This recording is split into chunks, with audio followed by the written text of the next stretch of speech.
Welcome to Making Waves. I'm Tara Slone. In December of 2023, we introduced you to young Tyler Briend, his mom Jennie, and their dog Logan, named after, yes, you guessed it. At the time, Tyler was playing with the One Step Sharks special hockey program, but he couldn't stay on the ice very long due to a congenital heart condition. Well, shortly after we aired our piece, Tyler ended up in the hospital, and what happened next was nothing short of a miracle. Here's an update on our friend, Tyler.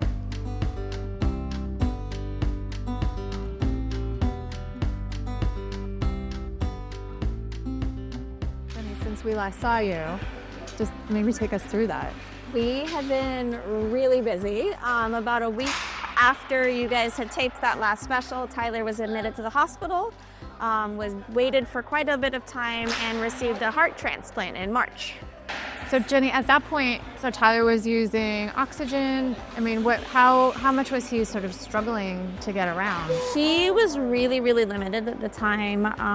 He was on oxygen full time. He was on many medications at the moment, and was really limited in terms of what we could do with him. He had about a 10-minute energy level.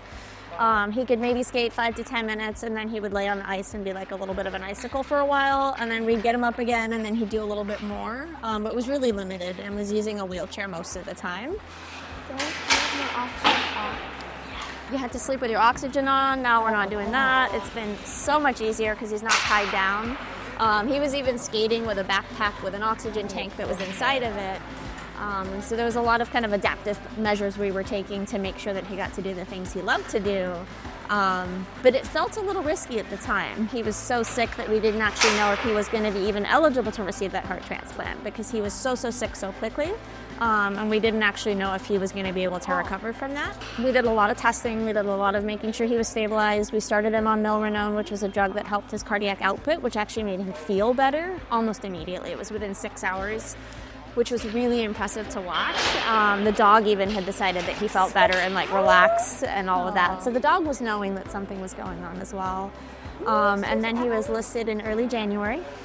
He waited 81 days active on the heart transplant list. It felt like a really long wait, and you didn't know. He was running a central line at the time. He was still on oxygen. A lot of medications every day. He was going to hospital school every day, all the therapies that he needed to make sure that he was strong enough so that when he was eligible to receive that heart, he was physically as best as he could be. Okay, so what happens? You get the call? We were actually inpatient and we were due to be discharged that day, and we were going to go wait locally at Ronald McDonald House, and it was going to be great. And then the team was taking a long time to discharge us that day. They couldn't tell us why. They just felt like it was taking a long time, and we didn't know why. And then they said, we need to actually give him a CT scan. And I said, well, hold up. Let's talk about why we need a CT. We knew you were going to ask why we were doing these extra tests.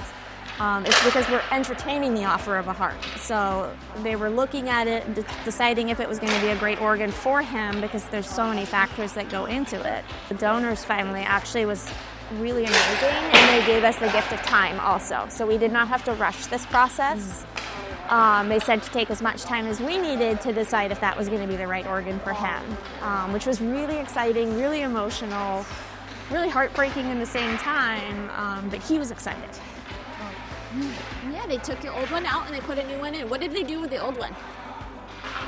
They put it in a bowl. In a bowl. Did you get to see the old one? It was pretty cool.